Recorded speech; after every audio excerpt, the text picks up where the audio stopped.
ఇదేమి జీవితం, ఇదేమి జీవం. రాని రాని వర్షాకాలం, రాని రాని వాగులు వంకలు.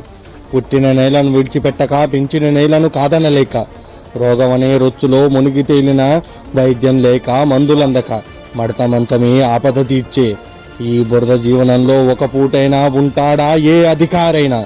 అంధకారంలో బ్రతికే జీవులకు వెలుగులు నింపే రోజులు ఎప్పుడు?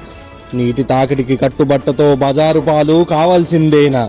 ప్రాణాన్ని ఒడిసిపట్టి మా వల్ల కాదు అని ప్రాణాన్ని విడిస్తే దానికి ఈ దేశం బాధ్యులు కారా? ఈ రాష్ట్రం బాధ్యులు కారా? చూసి చూడని అధికార అంధత్వం చూసేదన్నడు చేసేదన్నడు. చావు గోస వినబడడం లేదా? చచ్చిన వాళ్ళు మనుషులు కాదా?